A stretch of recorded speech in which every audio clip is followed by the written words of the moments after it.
Ini cerita Prioritan yang merasakan pahit, tapi kejar manisnya perjuangan. Yang mulai redup, namun temukan titik terang.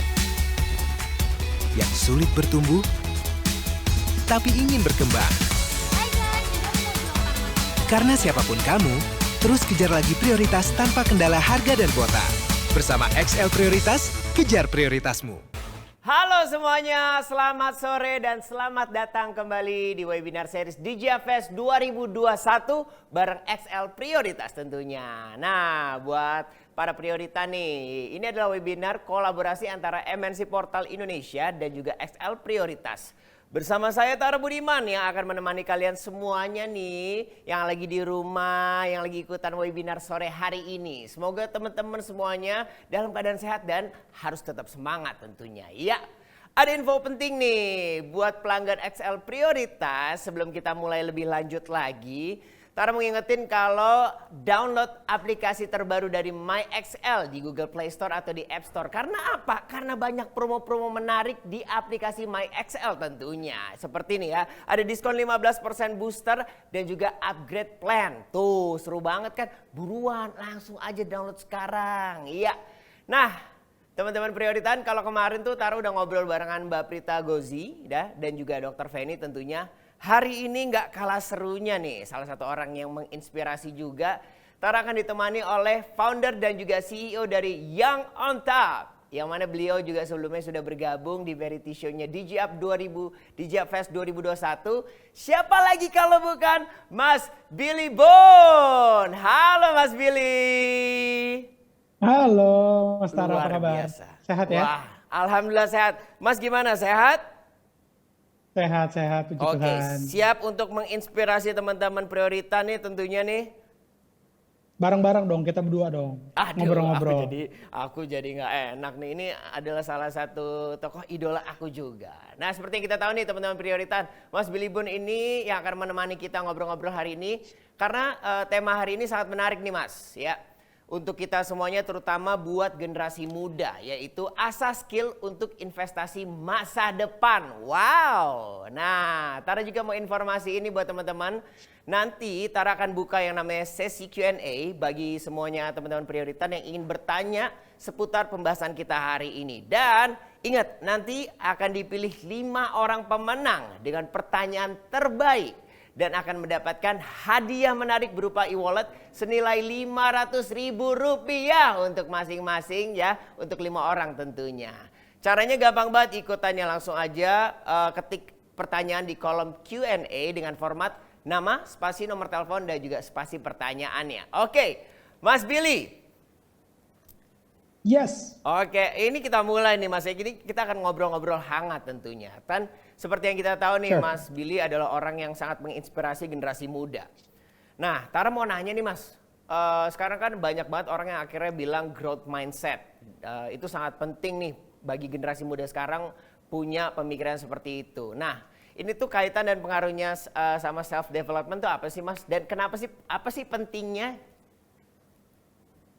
Oke, jadi sebenarnya kita harus ngertiin dulu growth mindset itu apa gitu Oke. ya. Karena kalau udah kita namanya mindset itu kan berarti yang ada di otak kita ya. And I truly believe bahwa kita itu kalau mau jadi orang sukses itu semuanya bermulainya dari yang ada di isi kepala kita dulu gitu ya. Jadi sebelum kita mengasah skill mau ngapain, apa yang mesti diasah dan seterusnya, itu semuanya berawal dari yang ada di kepala kita dulu. Nah, growth mindset ini yang seringkali ngebedain antara orang sukses dan orang yang nggak sukses atau belum sukses gitu ya. Karena apa? Karena banyak orang yang sebenarnya dikasih kesempatan, dikasih tantangan gitu ya. Tapi banyak yang berpikir bahwa yang aduh Mas Tara itu susah. Kata teman-teman gue itu susah, kata teman-teman gue tuh nggak bisa, nggak bakal mungkin deh, mustahil dan seterusnya gitu. Nah, orang-orang yang biasa yang punya pemikiran itu yang disebut mereka punya yang namanya fixed mindset. Jadi mindsetnya tuh udah fix, mindsetnya tuh udah nggak growing lagi gitu. Nah ini bahaya banget gitu ya. Nah sementara kalau orang yang punya growth mindset dikasih tantangan yang sama kayak tadi gitu ya, dikasih tantangan yang sama yang susah, dia nggak bilang susah, tapi dia langsung mikir di dalam otaknya itu langsung yang wah seru juga ya, gimana caranya ya?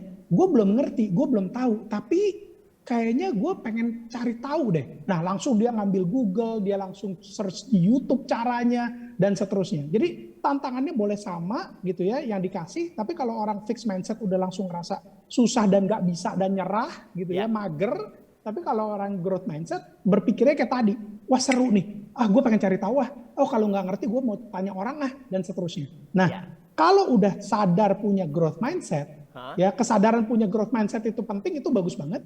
Tapi kalau akhirnya kita nggak berusaha untuk mendevelop diri kita sendiri, ya akhirnya sama aja bohong gitu. Jadi sore ini ngedengerin kita ngomong yang oke, bener ya, berarti tadi obrolan sama Mas Billy sama Mas Tara, growth mindset itu penting. Tapi begitu besok nih hari Senin, Selasa dan minggu depan dan bulan depan, cuman tahu bahwa itu penting doang, tapi nggak ngasah, nggak self develop, nah itu sama aja bohong gitu. Jadi tidak melakukannya, hanya kayak tahu aja tanpa kita melakukan apa-apa, sama aja ketika ingin menjadi kaya tapi cuma rebahan-rebahan aja, tetap aja Rafathar yang kaya ya Mas ya. Kalau udah sukses kayak Mas Tara, nah rebahan aja bisa kaya. Amin Mas, gitu. saya pengen kayak Mas Billy tentunya. Nah tapi kita pengen tahu nih, faktor pentingnya pendukung self development Mas. Mungkin kan apakah memang kita harus mencari lingkungan-lingkungan pertemanan yang lebih mengajak kita untuk lebih maju lagi, atau mungkin ada beberapa teman-teman yang aku kayak dia pengen udah deh gue cari kelas aja deh untuk menambahin skill, kayak maksudnya banyak banget akhirnya ikutan kelas komunikasi. Nah pentingnya tuh seperti apa sih Mas? Kalau bisa dilakukan itu semua yang barusan Mas Tara bilang, lakuin semuanya gitu. Jadi of course is very toxic ya kalau misalnya kita sangat unfortunate banget kalau kita berada di lingkungan yang memang nggak mendukung kita ke arah kesuksesan yang kita mau tuju gitu ya. Of course kalau bisa kesuksesannya yang baik gitu ya. Nah jadi kalau kita tidak berada di lingkungan yang mendukung kita, itu bahaya ya. Itu karena apa? Karena lingkungan itu kan kita tiap hari ketemu mereka, kita tiap hari ketemu teman-teman kita atau lingkungan kerja kita gitu. Kalau itu udah very toxic ya, mereka-merekanya di sekeliling kita misalnya punyanya fixed mindset, balik lagi. Ngomongin ke kita yang, Mas Tara itu mah susah deh, lu mau kayak begitu nggak mungkin deh, segala macam. Itu pelan-pelan itu makin lama bisa masuk ke dalam otak kita loh. Gitu. Jadi yang tadinya kita pengen punya growth mindset, itu kita bisa pelan-pelan tuh terkikis. Jadi akhirnya lama-lama knock on wood kita jadi punyanya fixed mindset. Nah itu yang pertama, lingkungan tuh penting banget gitu ya. Dan ini biasanya bermula dari lingkungan keluarga gitu ya. Keluarga dulu, terus ke pertemanan, lingkungan kerja, dan seterusnya gitu. Nah kemudian kayak tadi Mas Tara bilang, bisa nggak kalau kita mau self develop kemudian kita ngambil kelas-kelas? Of course bisa. Dan itu baik banget gitu. Karena kan kita dari kecil ya kita sekolah kemudian sampai dengan kuliah, begitu lulus kuliah, apakah setelah kita lulus kuliah itu kita sudah seharusnya tahu semuanya? Tidak. Zaman berubah terus, kita harus terus berkembang. Jadi seringkali ada banyak banget yang di kuliah kita nggak pelajarin ya, terus kemudian kita masih bisa lagi ngambil kelas-kelas. Dari siapa kelas-kelas yang ngajarnya? Kalau bisa kelas-kelasnya yang ngajarnya itu dari expert praktisi. Gitu. Jadi kita nggak diisi lagi dengan teori-teori, tapi public speaking, ya udah ngambil kelas dari Mas Tara. Mas Tara udah jago banget public speaking seperti apa gitu. Jadi nanti yang dipelajarin skill-skillnya lebih ke real life examples gitu, bukan lagi ngomongin teori. Nah, yang ketiga yang saya pengen highlight Mas Tara adalah mentor. Perlunya mentor. Ya, karena mentor ini biasanya gini, kita harus cari mentor yang tepat ya. Jangan cari mentor yang kayaknya dia keren nih, yaudah gue jadi mentor deh. Jangan. Kita harus background check dulu, kita harus melihat dia sepak terjangnya seperti apa, ada real accomplishment-nya atau tidak, value-nya gimana, orangnya baik nggak, sombong nggak, humble nggak, gitu. Dia pelit nggak dengan ilmu, dan seterusnya. Nah kalau kita belajar dari mentor yang baik, seharusnya kita tidak perlu lagi ngelewatin kesalahan-kesalahan atau kegagalan-kegagalan yang telah mentor kita lewatin, karena kan kita udah dikasih wisdomnya gitu. Ini menarik nih Mas. Tadi kalau kita ngobrolin sebelum masuk ke mentor tuh adalah beberapa kelas-kelas atau skill-skill baru yang harus kita pelajarin untuk menunjang self development kita. Tapi Tara pengen nanya sama Mas Billy, Mas di era pandemi sekarang, era digital sekarang, menurut Mas Billy skill apa sih yang harus kita punya dasar untuk menambah self development? Waduh, Apa ya? Sebenarnya kalau ngomongin hard skill itu balik lagi tergantung ke industrinya kita masing-masing. Ya, Oke. jadi kalau memang saya pengen di dunia entertainment dan skillnya macam-macam yang sesuai Ya. dengan dunia entertainment. Kalau saya pengen terjunnya ke dunia investasi dan hard skillnya yang harus kita pelajarin adalah bagaimana ngebaca dunia investasi dan seterusnya. Yes. Jadi kalau kita ngomongin hard skillnya macam-macam tergantung dari masing-masing industri. Tapi kalau kita ngomongin dari soft skillnya, yaitu tadi ya, nomor satu kita harus sadar dulu mengenai growth mindset itu seperti apa, gitu. Terus kemudian kita ngomongin tentang social skill. Ini yang bahaya nih Mas Tara, karena semakin era digital berkembang, semakin orang banyak yang pegang handphone nunduk, udah terus ketik-ketik begini, ya kan? Betul. Makanya seringkali kita bilang yang apa ya, handphone itu mendekatkan yang jauh, tapi menjauhkan yang dekat, gitu. Seringkali kita udah ketemuan sama teman-teman, kita ada di meja makan gitu ya, atau kita janjian, kemudian ya udah nggak saling ngobrol, tapi ya udah malah chatting sama teman-teman kita yang di tempat lain. Nah, ini yang membuat generasi muda ya, mungkin kita nggak ngomongin lagi millennials, tapi udah generation Z ya, Gen Z, itu yang dia lebih sering matanya ngelihat ke layar dibandingkan ngelihat ke mata orang yang dia lagi ajak ngobrol gitu. Nah, social skill ini penting banget Mas Tara.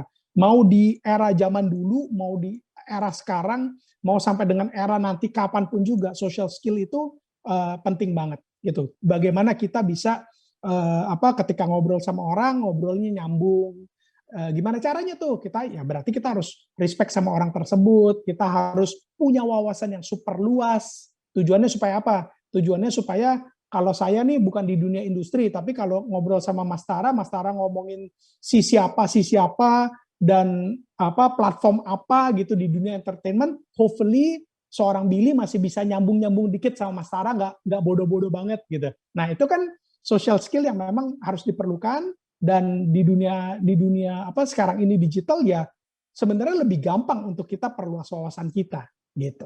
Oke, jadi itu pentingnya itu sebenarnya untuk menambah social skill lagi ya. Apalagi sekarang banyak platform akhirnya kita udah nggak ada batasannya Mas ya, kita bisa tahu kapanpun segala macam, kita tinggal tanya aja Mbak Google. Apalagi kalau kita pengguna Excel, wah apalagi Excel prioritas ya Mas ya, itu udah pasti yang namanya aku mau cari apa aja sudah pasti ada. Nah berikutnya lagi nih Mas. Ini nih ada beberapa teman-teman yang juga nanya, pentingnya perencanaan dan juga rancangan masa depan. Waduh, apakah yang harus diimbangi dengan skill preparation di waktu yang sekarang? Nah kan menurut Mas Billy gimana tuh pentingnya perencanaan dan juga rancangannya? Harus seperti apa sih Mas? Nah jadi gini, kalau ada orang yang bilang, alah repot-repot bikin perencanaan gitu ya, bikin planning ya, nanti juga belum tentu planning itu bisa berjalan sesuai dengan apa yang kita planning gitu kan kenyataannya.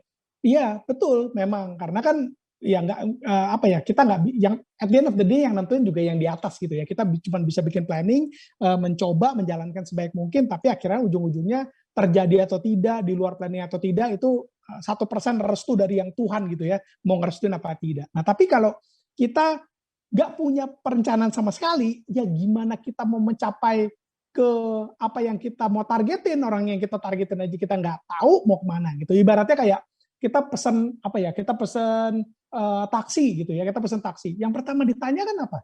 Mau kemana? Gitu. Nah sekarang kalau kita mau kemana aja kita nggak tahu gitu. Nah itu ya gimana cara kita bisa nyampe gitu. Nah lebih parahnya lagi, kita kadang-kadang oke deh, saya kira-kira tahu nih pengen sukses gitu. Tapi caranya gimana, planningnya mau ngapain, suksesnya di mana, seperti apa kita nggak tahu. Ya kita nggak akan pernah bisa mencapai itu gitu. Nah jadi penting untuk kita bikin yang namanya perencanaan.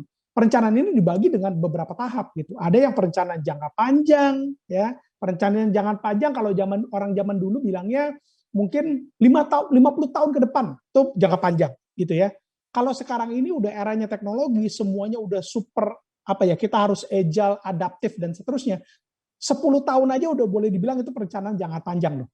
Gitu. Karena kalau saya sekarang ini bikin business plan gitu ya, anak perusahaan bikin business plan, udah sangat jarang banget untuk saya nanya 10 tahun lagi mau capai mana gitu. Karena dalam sehari aja, seminggu aja, sebulan aja, setahun aja udah perubahannya banyak banget gitu. Nah, Kalau kita sebagai anak muda pengen sukses, kita harus punya perencanaan jangka panjang, at least 10 tahun ke depan kebayang deh kita apa yang kita mau capai. Kemudian 5 tahun ke depan apa yang kira-kira setengahnya yang kita bisa capai. Kemudian setahun ke depan, dan ya udah kalau kita udah punya setahun biasanya udah makin detail tuh ya apa yang kita mau capai, gimana capainya, dibelah lagi sampai dengan per bulan. Jadi tiap bulan tuh saya harus mencapai apa.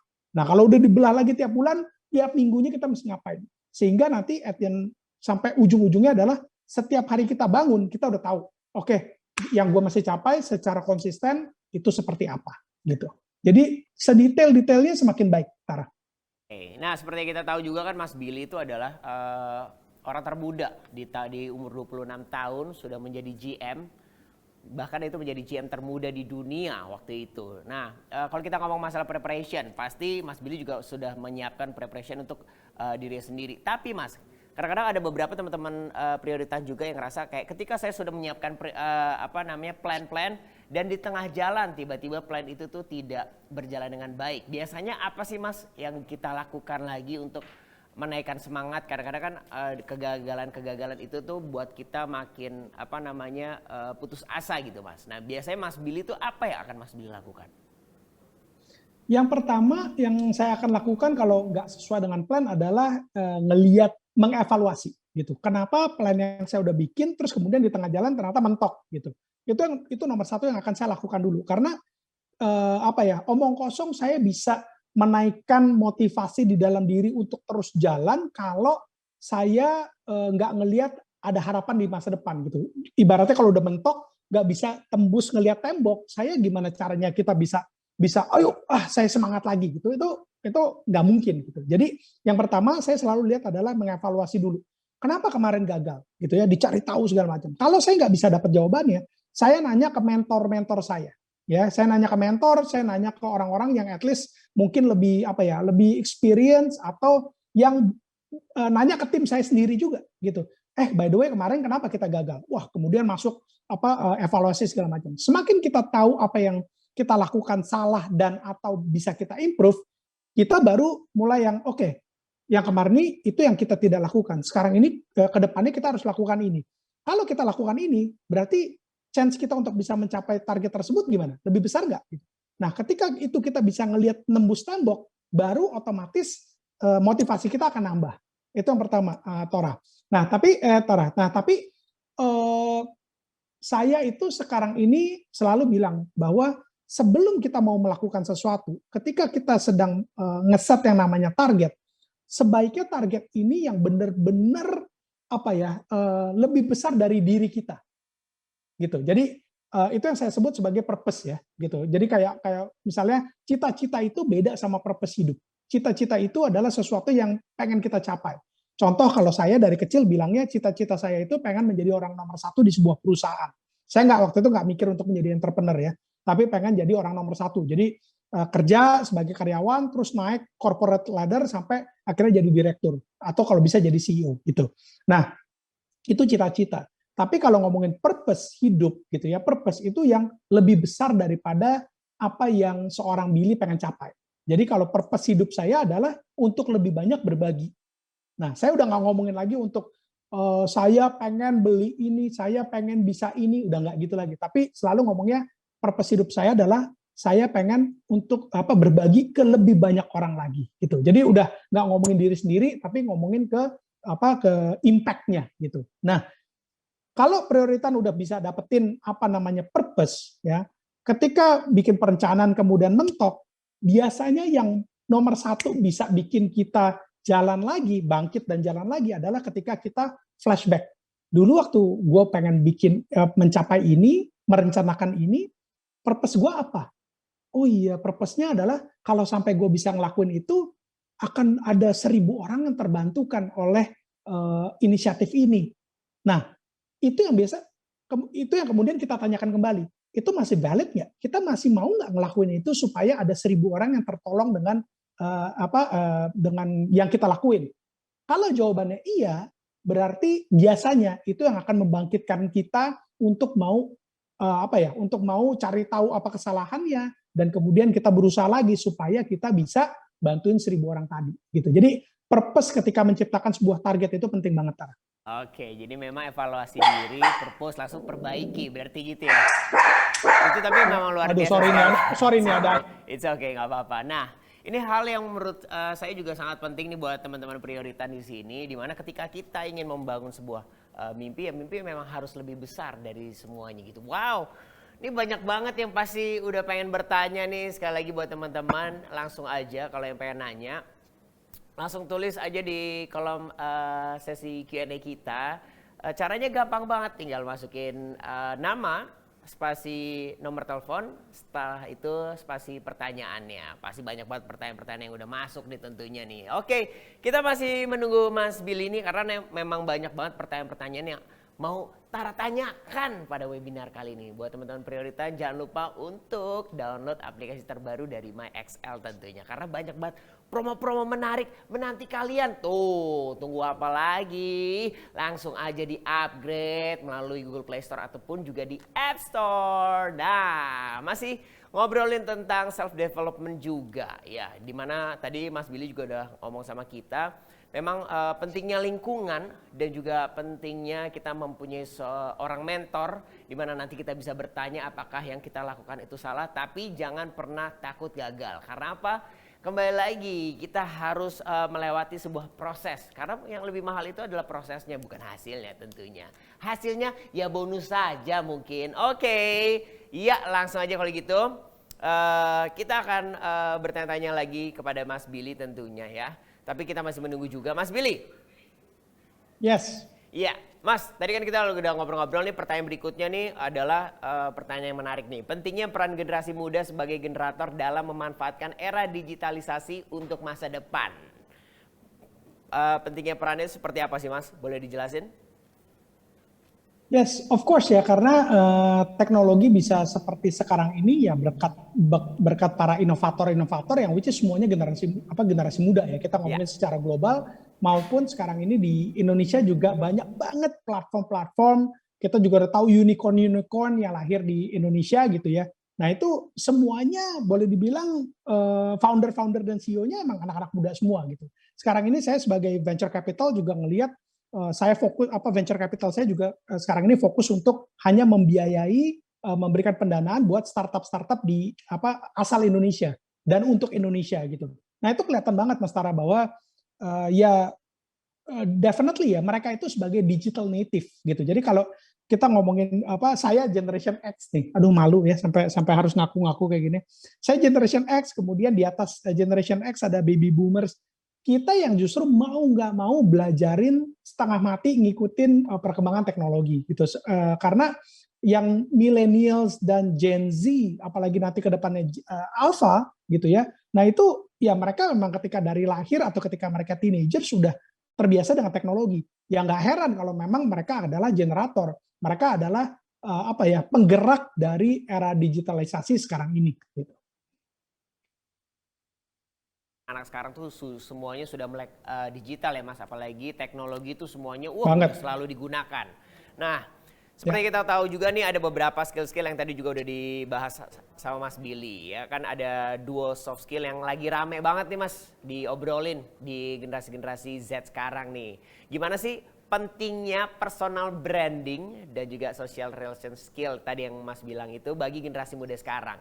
Kalau menurut Mas gimana Mas? Nah, kalau personal branding Mas Tara deh coba yang jawab.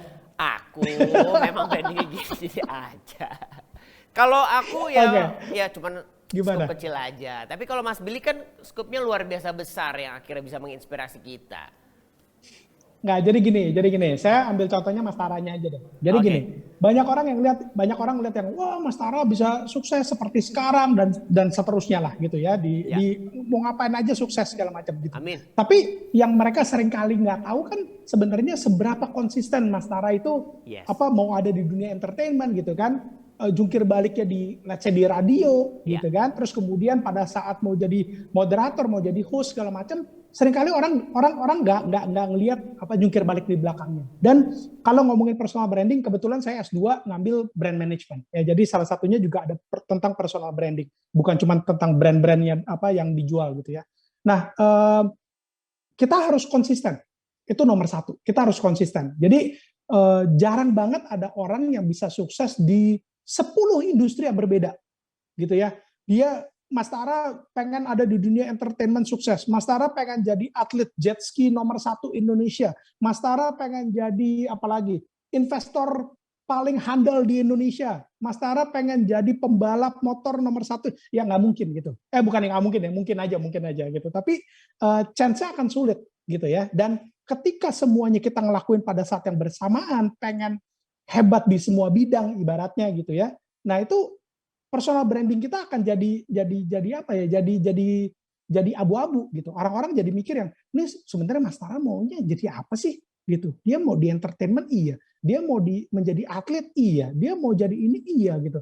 Yang sebenarnya dia tuh siapa sih gitu. Nah, orang akan bingung ke situ. Nah, makanya seringkali kalau kita mau punya personal branding yang baik gitu, pilih satu yang benar-benar let's say contohnya sesuai passion kita dulu deh, gitu.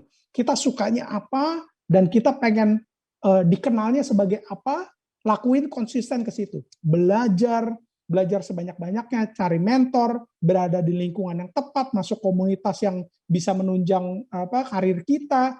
Terus kemudian kalau misalnya ada kesempatan kerja gitu ya atau kesempatan berbisnis, jangan yang melenceng gitu. Tetap ambil di kesempatan kerja yang ke situ gitu. Jadi jangan cuma ditawarin kerjaan kemudian yang ngelihat duitnya doang, jangan gitu. Tapi mikir kalau ini gue ambil, gue akan kerjakan sungguh-sungguh, ini akan menuju ke target yang saya mau, personal branding yang saya mau, atau ini hanya akan mendistract, hanya akan menjauhkan saya dari personal branding yang saya mau gitu. Nah ini penting banget gitu. Jadi kita pilih yang benar-benar konsisten bisa menunjang ke personal branding.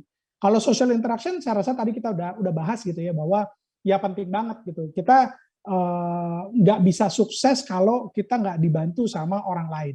Saya percaya semua orang sukses itu pasti pernah dibantu dan mungkin banyak dibantu sama orang-orang sekitarnya gitu. Jadi kalau kita nggak punya attitude yang baik, kita nggak menjadi individu yang yang bisa respect orang, yang disukain sama orang, itu kayaknya sulit untuk kita bisa punya banyak teman.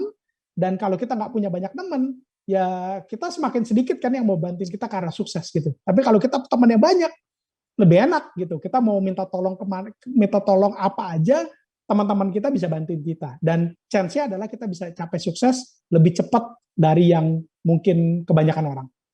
Oke, jadi memang ketika mau melakukan branding itu tuh kita harus fokus di satu dulu Mas ya. Dari situ tuh baru ketika orang melihat dengan diri kita, oh ternyata si A ini memang dia adalah atlet. Oh ternyata si A ini adalah seorang entrepreneur gitu. Dari situ baru kita bisa mengembangkannya lagi. Menarik sekali. Ini sangat menarik banget nih. Nah, Mas, kalau kita ngomongin masalah passion and purpose, gimana sih caranya nemuin passion and purpose dalam hidup yang akan menentukan langkah karir kita di masa depan? Kalau dari Mas Billy sendiri gimana caranya nih? Oke, kalau purpose nih kita ngomongin sedikit spiritual berarti ya. Kebetulan saya ketemu purpose hidup saya itu dari sebuah email yang saya terima dari anak gak mampu yang intinya bilang terima kasih terhadap buku yang saya tulis gitu. Nah kemudian saya renungin dan akhirnya saya jadi tahu, oh ternyata purpose hidup saya kalau menurut saya gitu ya kira-kira dibisikin sama Tuhan itu adalah untuk lebih banyak berbagi. Jadi di kala waktu itu saya di umur 29 menjabat direktur di perusahaan, di holding company. Kemudian ya udah saya berpikir, oh kayaknya kedepannya saya harus keluar dari zona nyaman karena memang tujuan saya dilahirkan di dunia ini adalah untuk lebih banyak berbagi gitu. Nah itu purpose Tara. Kalau saya nggak tahu gimana caranya dapetin purpose hidup gitu karena I truly believe bahwa purpose hidup itu kayak panggilan, Mas Tara. Jadi kalau kita berbuat baik, kita selalu punya niat baik, mencoba banyak hal gitu. Kayaknya mungkin suatu saat Tuhan akan bilang gitu ibaratnya ya ini bodoh-bodohannya Tuhan akan bilang yang oke, kayaknya kamu udah pantas untuk saya kasih tahu purpose hidupnya apa gitu kira-kira kayak gitu ya. Nah tapi kalau ngomongin passion ada dua nih. Passion ini kan sebenarnya sesuatu yang kita cintai ya bukan seseorang ya. Kalau seseorang nanti ujungnya jadi pacar, jadi istri atau jadi suami. Ini kita ngomongin sesuatu yang kita cintai, sebuah industri. Kadang-kadang kita jatuh cinta itu nggak tahu kenapa, gitu ya. Kenapa saya bisa suka, kenapa saya bisa cinta terhadap ini ya, gitu itu nggak tahu. Nah ini saya ngomong berdasarkan dari pengalaman pribadi ketika salah satu passion saya adalah brand management. Ya, jadi sebelum saya akhirnya ngambil S2 brand management, dari kecil saya udah suka jatuh cinta dulu terhadap brand. Of course, waktu kecil nggak tahu bahwa passion saya adalah brand management, tapi saya dibelikan sebuah sepatu merek sesuatu gitu ya, terus saya suka banget jatuh cinta sampai sekarang gitu. Nah, tapi dulu saya sampai mikir yang kenapa ya sepatu ini kayaknya keren banget kalau saya pakai, saya bangga banget gitu. Padahal kan cuma sebuah alas kaki doang supaya kaki kita nggak kotor, nggak kena paku dan seterusnya gitu. Nah, itu saya punya passion yang saya nggak tahu gimana dapetinnya karena memang tautannya jatuh cinta.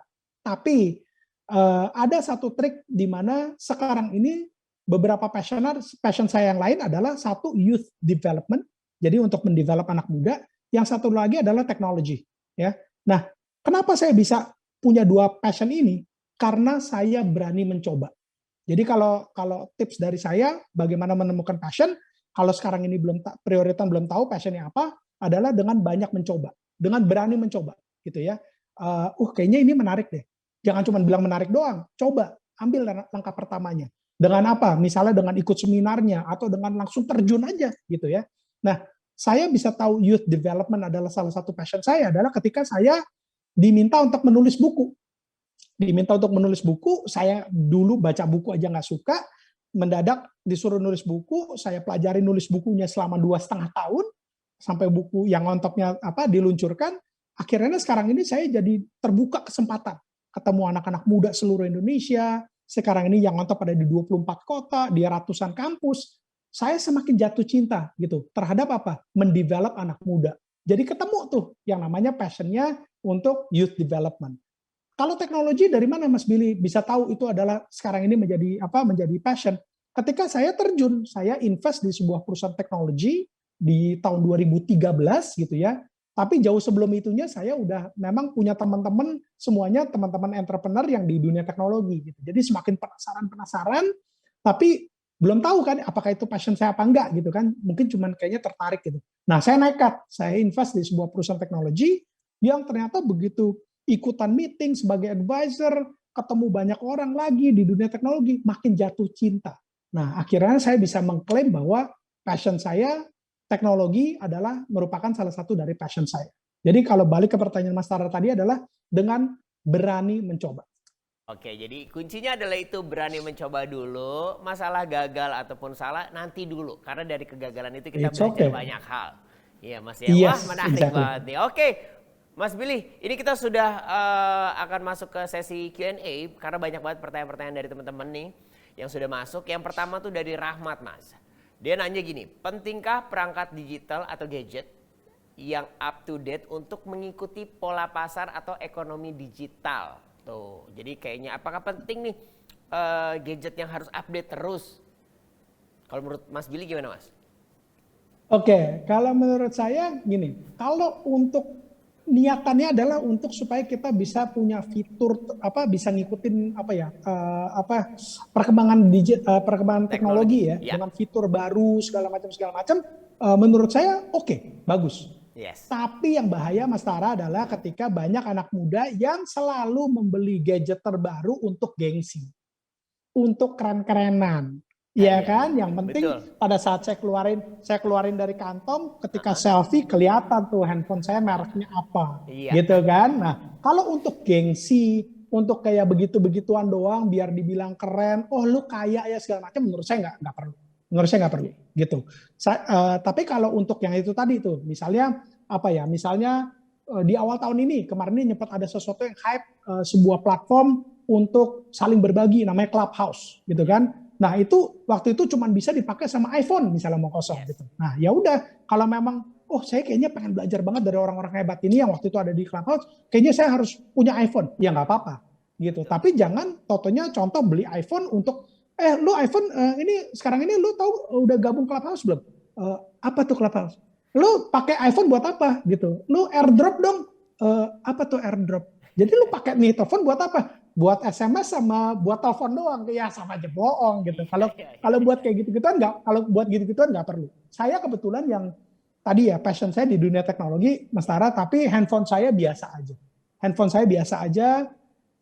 Laptop saya juga dari tahun berapa ya? 2016 Kebetulan saya beli waktu saya ke Amerika, dan sekarang ini semua fiturnya masih bisa dipakai. Ya udah, saya masih pakai sampai detik ini. Ya, ya. Gitu. Jadi dan nggak ada tuh orang yang bilang, Mas Billy kere banget, Mas Billy jelek banget sih handphonenya atau laptopnya, nggak ada tuh gitu. Karena buat saya fitur-fiturnya masih bisa dipakai. Kenapa saya harus buang-buang duit untuk cari keren-kerenan gitu. Ini nih contoh orang sukses. Nggak penting up to date-nya, yang penting isinya. Karena dari 2016 sampai sekarang isinya itu semuanya pastinya uang dan juga ilmu yang bermanfaat tentunya ya. Nah Mas, Amin. berikutnya ini kita dapat pertanyaan lagi dari Cerah. Wow, dia selalu ceria nih, Cerah. Mas, apakah investasi di masa mendatang prioritas jika diurutkan jumlah persen dari investasi materi, pelatihan, perkuat jaringan relasi, mana yang lebih penting? Oke. Investasi di masa mendatang prioritas jika diurutkan dalam jumlah persen nih Mas. Dari investasi materi, apakah investasi pelatihan, perkuat jaringan relasi, yang lebih penting yang mana Mas kalau diurutin? Oke, nomor satu menurut saya selalu investasi terbesar itu adalah ke diri sendirinya dulu, Mas Tara. Jadi yang tadi ya, jadi kayak kita ngomongin mindsetnya kita, kemudian ngomongin tentang upgrade skillnya kita, gitu. Jadi dari mindsetnya kita itu dengan kita bisa ikut seminar, dengan mungkin sore ini yang ikutan ngobrol-ngobrol sama kita di hari Minggu sore gitu. Padahal kesempatan untuk mager, nongkrong-nongkrong nggak jelas, tidur dan seterusnya kan sebenarnya bisa dilakukan gitu kan. Tapi prioritas yang let's say lagi nonton kita sekarang ini, setidaknya udah mengambil satu langkah yang benar gitu. Di hari Minggu yang biasanya orang malah males-malesan, relax segala macam, kok mau gitu ya untuk dengerin kita ngobrol tentang growth mindset dan asas skill untuk investasi. Nah itu paling penting. Jadi kalau ngomongin secara persentase itu yang paling besar dulu gitu ya.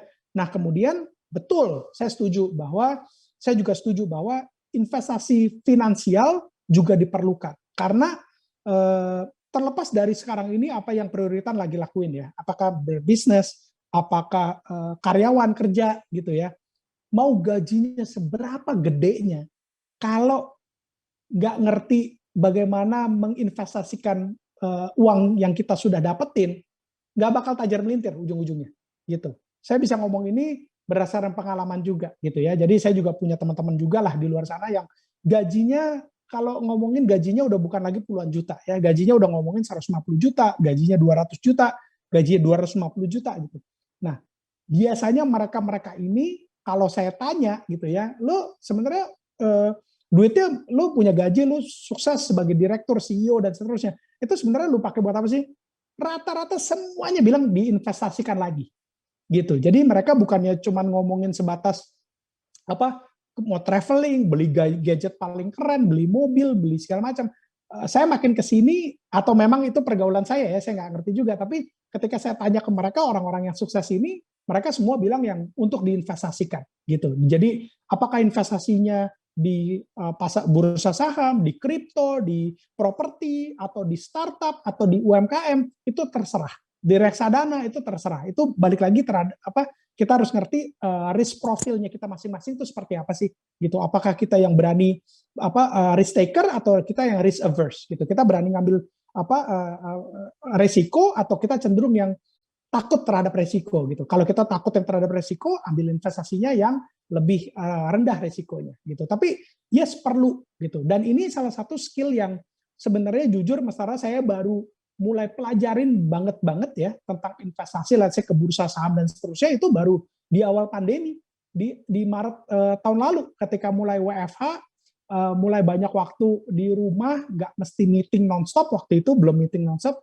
saya banyak banget yang namanya nge-Google, saya YouTube tentang investasi gitu. Nah jadi penting gitu. Tapi kan ketika kita sebelum menginvestasikan uang kita secara finansial, kita harus investasi dulu, belajarin isi otak kita kan. Nah, jadi kalau ditanya tadi, mana yang lebih penting, investasi untuk diri kita atau investasikan uang kita? Nomor satu, investasikan diri kita. Jangan nekat-nekat langsung investasikan duit kita tanpa kita ngerti. Gitu. Karena diri kita juga adalah branding tentunya ya Mas ya, akan menghasilkan sesuatu tentunya. Betul.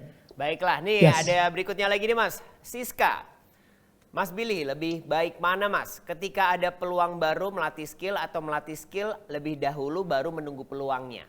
Nah, jadi yang mana nih yang lebih baik Mas? Ketika ada peluang dulu baru latihan skill, atau dari awal udah kita latih skill baru nunggu peluangnya? Oke, saya akan selalu bilang kita gak usah nunggu peluang, kita latih skillnya dulu. Ya, nah balik lagi, skill yang kita mau latih apa gitu. Misalnya kayak Mas Tara di dunia entertainment.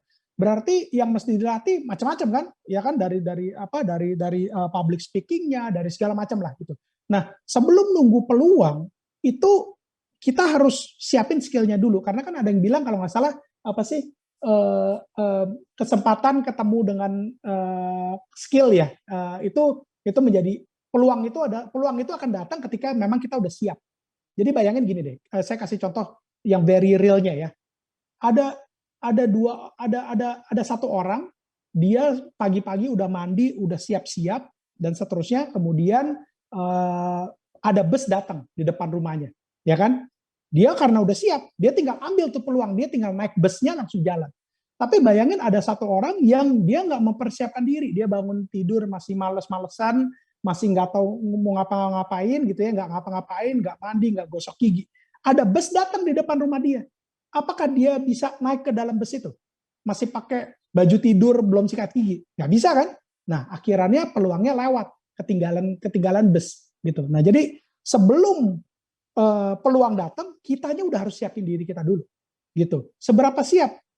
Berusaha sesiap mungkin gitu. Karena kalau udah ngomongin kesiapan diri kita terhadap skill, itu kan udah bukan lagi kuantitas ya, tapi udah ngomongin kualitas. Nah, kalau udah kualitas ini kan selalu arguable gitu. Jadi jangan cuman yang oke, berarti saya mempersiapkan dirinya dengan hanya membaca 3 artikel di Google dan nonton 2 video YouTube kayaknya udah cukup deh. Ya nggak bisa gitu. Ya kita memang kalau memang sungguh-sungguh ya mungkin baca 1000 artikel di Google, nonton 1000 video di YouTube supaya kita makin hebat, kemudian masuk ke komunitas, ikut seminar, cari mentor, sampai kita benar-benar siap.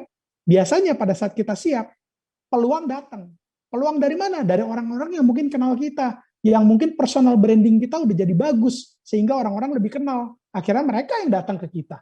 Gitu. Mereka yang akhirnya nelfon, bisa nggak kalau lu join sama kita? Bisa nggak kalau lu begini? Boleh nggak? Nah, gitu, ngajak kerjasama dan seterusnya. Jadi nggak bisa nunggu peluang dulu, kemudian kita baru upgrade skill kita, ya ketinggalan. Kita otomatis di mata peluang tersebut yang, ternyata lu belum siap, ya udah gue cari orang lain deh, gitu. Betul. Jadi jangan sampai ketika kita sudah mendapatkan kesempatan, justru diri kita tuh kosong sama sekali ya Mas ya. Lebih baik skill itu yang akan mendapatkan rezeki untuk kita tentunya. Ini menarik banget ya, aku suka banget ya. Nah berikutnya lagi nih Mas, dari M. Rafli Syauki. Dia bertanya gini Mas, misalnya saya sudah sukses, terus agar kesuksesan saya semakin bersinar, itu saya harus apa untuk kesuksesan saya semakin bersinar? Dan makin sukses di internasional, apa yang harus saya lakukan agar semuanya terwujud? Jadi Rafli ini ingin semakin sukses Mas, gimana nih caranya supaya sukses saya ini jadi makin bertambah? Oke. Amin kalau kita sudah bisa bilang diri kita sukses gitu ya. Karena berarti traits-nya skillnya mungkin kita udah cukup ke arah untuk mendapatkan sukses tersebut. Mindset kita juga mungkin udah cukup untuk mendapatkan sukses tersebut. Tapi yang namanya manusia kan harus terus berkembang, right? Jadi kalau ada orang yang udah bilang saya udah sukses dan kemudian saya udah ngerasa sukses, ya udah berarti dia udah akan stay aja gitu kan. Padahal hari ini kita lagi ngomongin pentingnya tentang growth mindset. Nah, bagus banget ketika yang tadi penanya ini, saya lupa namanya, sorry. Nah, itu pengen terus berkembang lagi. Berarti dia udah punya growth mindset, ya kan? Tapi mesti gimana? Nah, nomor 1 ya jangan pernah puas. Which is dia udah punya tuh keinginan untuk saya pengen lagi, bisa lagi, saya pengen lagi, bisa lagi.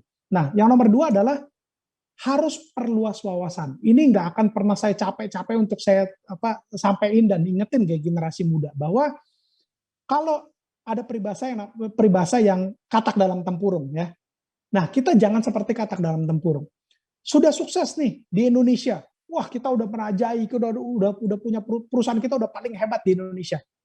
Coba nge-Google, coba cari tahu ada nggak perusahaan yang kayak kita di Asia Tenggara yang lebih hebat dari kita, atau di Asia, atau di dunia.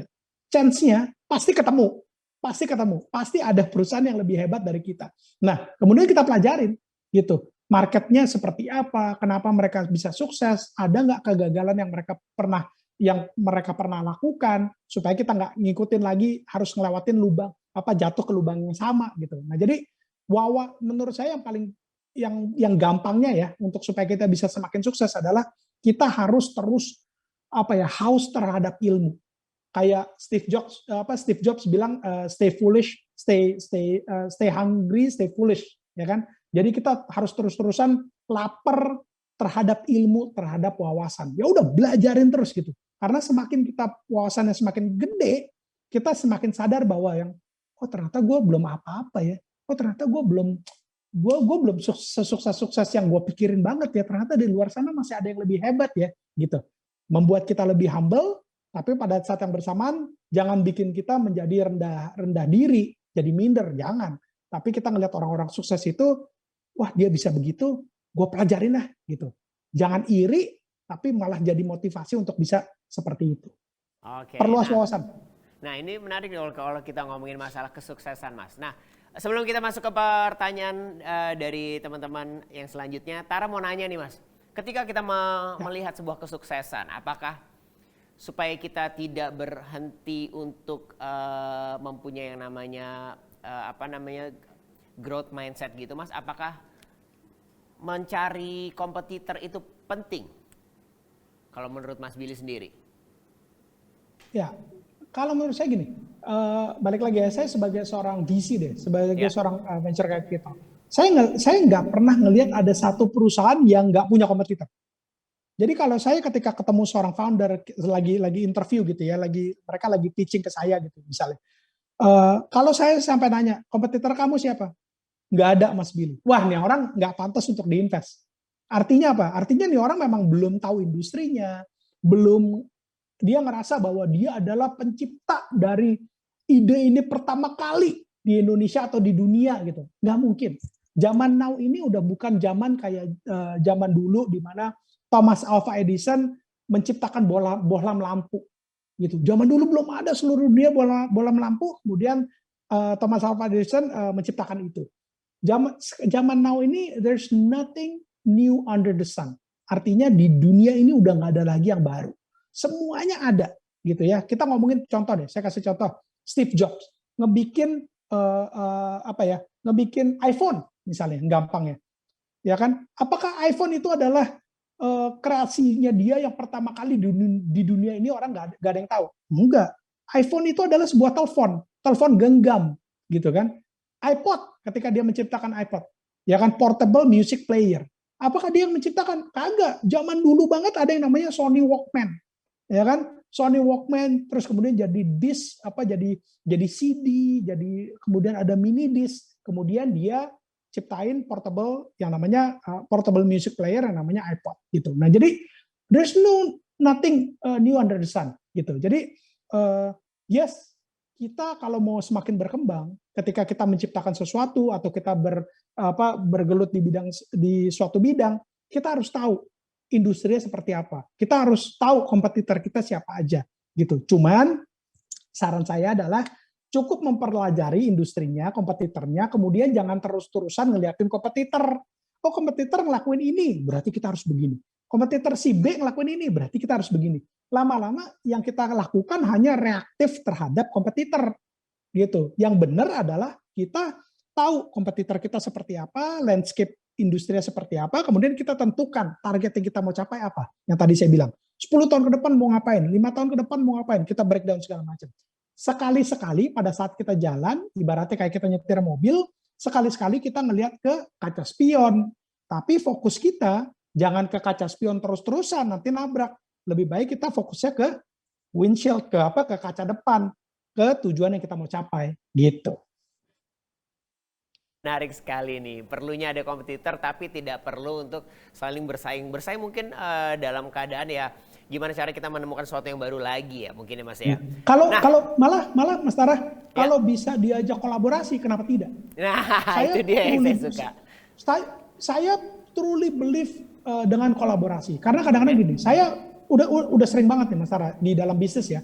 Saya ketemu kompetitor saya gitu karena memang kita kenal dan seterusnya, dan saya bilang kolaborate yuk gitu.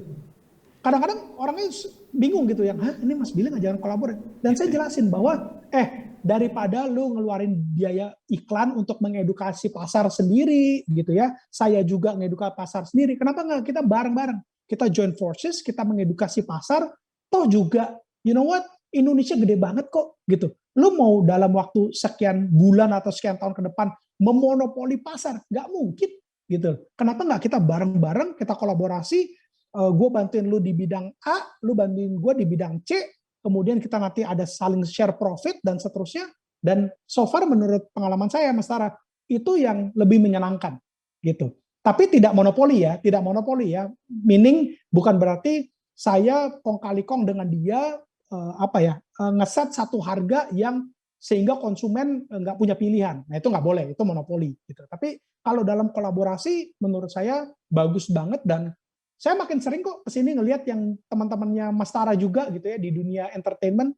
Kalau zaman dulu saya perhatiin banyak antar musisi, antar host atau antar public speaking atau antar ini kayaknya masih yang agak sirik-sirikan gitu. Kalau sekarang saya ngelihat banget generasi sekarang banyak banget yang kolaborasi gitu. Si ini punya podcast, bukannya ngejelekin, tapi yang ini ngundang si ini ke podcastnya. Begitu juga sebaliknya. Nah itu namanya kolaborasi. Gitu. Apalagi di dunia entrepreneur ya Mas, itu penting banget tuh kolaborasi untuk menciptakan pasar baru lagi. Oke, baik, kita akan masuk ke pertanyaan berikutnya nih Mas, dari Widi Artini.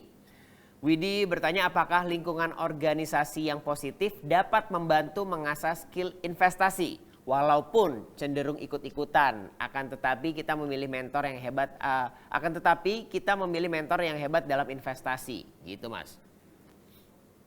Menurut saya penting banget. Komunitas, organisasi itu extension pembelajaran kita, platform pembelajaran kita setelah kita jauh setelah kita lulus kuliah gitu. Even pada saat kita sudah kerja gitu. Di dunia kerja aja kan juga banyak organisasi marketing misalnya, asosiasi finansial misalnya gitu. Nah itu menurut saya penting banget gitu untuk kita berada di lingkungan yang memang sesuai dengan passion kita, sesuai dengan apa yang kita mau tuju, apa definisi sukses kita gitu ya. Nah kalau kita ada di lingkungan tersebut itu saya nggak bilang kita pasti sukses, tapi chance kita untuk sukses lebih besar karena kita bisa belajar dari orang-orang yang satu frekuensi gitu. Dan ketika kita kenal sama mereka, berada di satu organisasi yang sama gitu, ketika akhirnya jadi teman gitu ya, social skill yang tadi saya bilang penting ya. Ketika kita minta tolong, mereka tahu gimana cara nolongin kita gitu.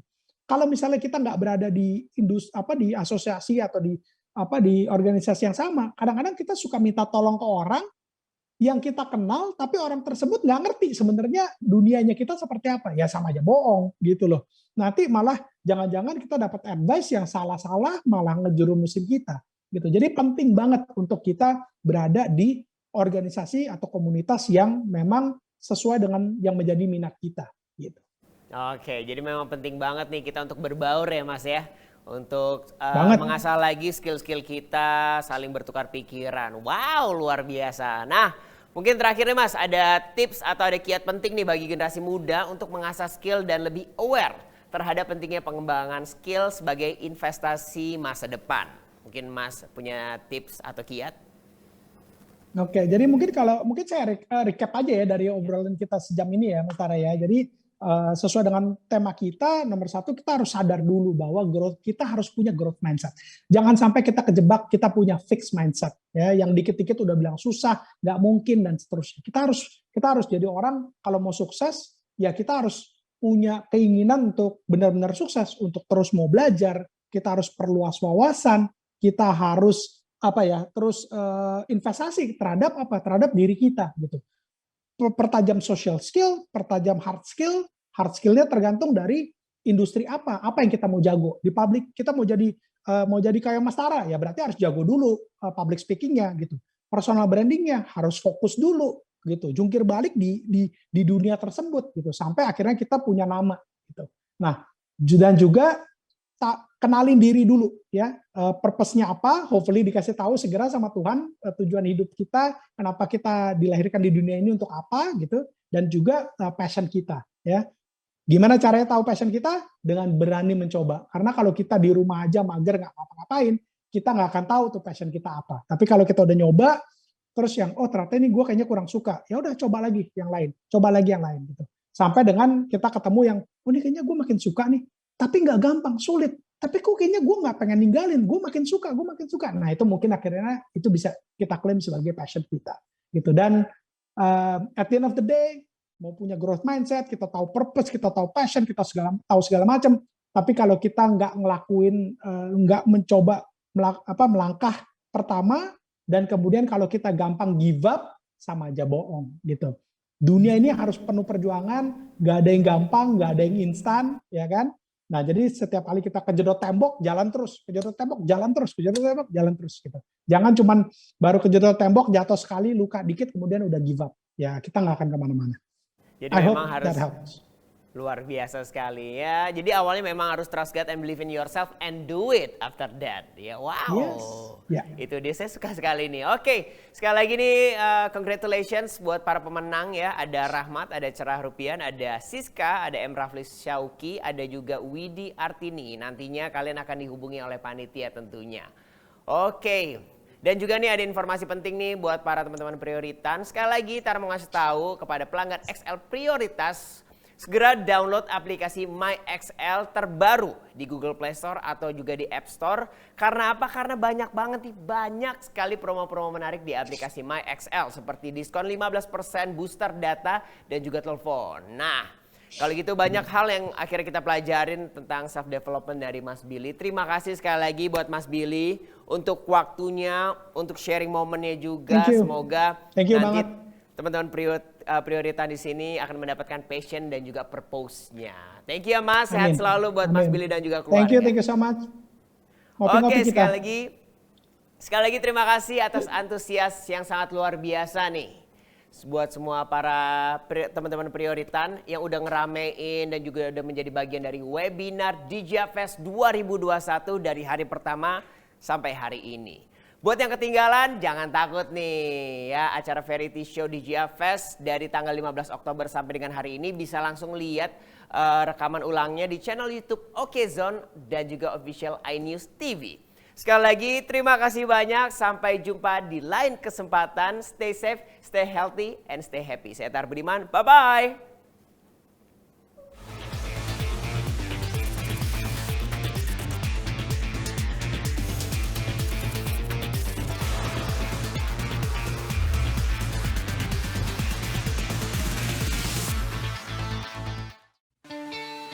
Ini cerita prioritas yang merasakan pahit, tapi kejar manisnya perjuangan. Yang mulai redup, namun temukan titik terang.